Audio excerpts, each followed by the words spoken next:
Baik, Assalamualaikum warahmatullahi wabarakatuh. Kembali lagi di channel Guru Robot 21, media informasi dan edukasi untuk para guru dan pelajar Indonesia. Baik, di video kali ini kita akan membahas sebuah kasus. Ada nanti beberapa guru yang dia sudah terdaftar di Dapodik tapi tidak bisa mengikuti seleksi P3K di tahun 2021 ini atau gagal ikut seleksi. Nah, ini yang perlu kita bahas, apa sih penyebabnya dan mungkin apa solusi yang bisa dilakukan oleh guru tersebut untuk kedepannya. Baik, sekarang Bapak Ibu perlu mengetahui dulu siapa-siapa guru yang bisa ikut seleksi P3K. Yang pertama adalah guru yang sudah terdaftar di Dapodik, itu paling lambat 30 Juni 2020. Jadi ada batasan waktu yang di-cut oleh pemerintah yaitu 30 Juni 2020. Seperti itu. Kemudian yang kedua adalah honorer K2 yang terdata di database BKN. Karena banyak juga sampai saat ini teman-teman honorer K2 yang belum terangkat seperti itu. Kemudian lulusan PPG. Lulusan PPG ini sebenarnya yang dimaksud adalah yang memiliki sertifikat pendidik seperti itu. Karena salah satu hal spesial dari lulusan PPG adalah mengantongi sertifikat pendidik. Jadi 3 kategori ini guru ini yang bisa ikut seleksi P3K nanti. Nah, selanjutnya guru yang tidak bisa ikut seleksi P3K itu yang kategori guru yang mana seperti itu. Nah, ini yang akan kita bahas. Yang pertama adalah guru yang terdaftar di Dapodik setelah 30 Juni 2020. Nah, inilah penyebab sebenarnya faktor utama sehingga nanti banyak teman-teman yang merasa sudah ada di Dapodik tapi karena dia baru mengabdi, istilahnya guru yang baru mengajar di sebuah sekolah dan terdata di Dapodik di atas 30 Juni, mungkin bulan Juli Agustus 2020, sehingga teman-teman guru ini tidak bisa ikut seleksi P3K di tahun 2021 ini. Nah, terkait hal ini ada beberapa hal yang disayangkan karena ternyata ada beberapa guru yang komentar di channel ini, teman-teman guru ini sudah mengabdi sejak tahun 2019 bahkan, tapi sampai 2020 belum terdata di Dapodik. Ini sebenarnya hal-hal yang sangat disayangkan karena seharusnya guru tersebut yang sudah mengabdi di tahun 2019 itu memiliki hak untuk ikut seleksi di P3K 2021 karena sudah mengabdi. Tapi sayang karena belum terdaftar di Dapodik. Nah, ini menjadi salah satu syarat wajib yang harus dipenuhi oleh guru honorer, yaitu terdata di Dapodik paling lambat 30 Juni. Jadi ini jadi pelajaran untuk kita teman-teman guru, ketika sudah mengabdi di sekolah maka itu menjadi hak Bapak Ibu untuk masuk di Dapodik seperti itu.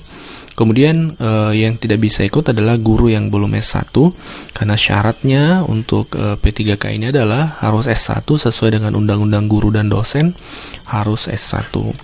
Kemudian fresh graduate yang belum terdaftar di Dapodik dan belum memiliki sertifikat pendidik. Fresh graduate ya, atau lulusan baru atau adik-adik yang baru lulus kuliah yang belum masuk Dapodik tentunya karena belum mengabdi dan belum memiliki sertifikat pendidik. Karena ada juga adik-adik yang lulusan baru tapi sudah mengantongi sertifikat pendidik, mungkin karena lanjut PPG Prajabatan sehingga sudah mengantongi serdik, maka itu bisa ikut seleksi P3K.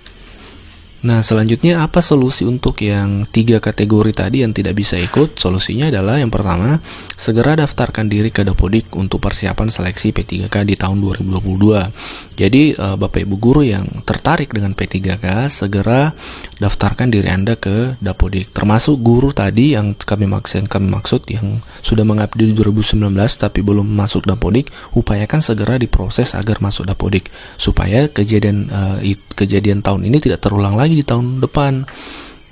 Dengan kata lain, di tahun depan 2022 insya Allah Bapak Ibu sudah bisa ikut seleksi. Kemudian segera upayakan meraih gelar S1 karena ini menjadi salah satu syarat wajib. Selesaikan studi S1-nya dan ikut PPG atau ikut PPG, karena dengan ikut PPG Bapak Ibu ini akan memiliki sertifikat pendidik, tapi tetap harus S1 seperti Ibu, karena ikut PPG juga syaratnya adalah S1.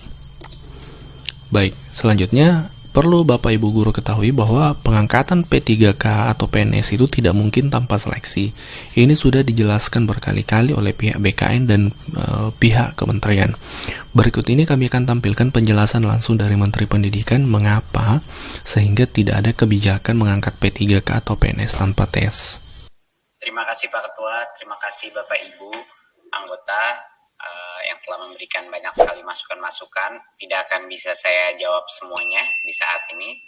Mungkin yang akan saya coba jawab yang besar-besar, yang poin-poin atau concern yang paling sering diutarakan, dan sisanya bisa nanti secara lisan. Satu poin yang sangat penting adalah mengenai yang P3K honorer. Dan ini harus saya jawab untuk 2021. Jadi kita tidak memungkinkan secara undang-undang untuk mengangkat honorer menjadi P3K. Jadi hukum undang-undang ASN, baik buat P3K atau PNS, itu tidak mungkin tanpa seleksi. Jadi itu adalah ketentuan undang-undang yang harus kita patuhi, dan juga kalau itu dilakukan tanpa seleksi, itu juga bukan hanya melanggar undang-undang, tapi juga melanggar etika kita kepada para murid-murid. Dan bagaimana kita, apa yang mereka patut mendapatkan kualitas minimum daripada kompetensi gurunya. Namun di sisi yang satu sama, tadi saya mendengar banyak komen lagi juga mengenai memprioritaskan beberapa guru-guru yang mungkin sudah punya pengalaman lebih lama atau tidak. Nah, ini yang mau saya tekankan sekali lagi, bahwa di tahun ini dengan struktur tes yang telah kita lakukan, semua guru honorer dengan pengalaman apapun itu tidak perlu menunggu giliran dia. Semuanya akan bisa mengambil tesnya paling tidak satu kali di tahun 2021. Jadi semuanya bisa punya kesempatan yang sama.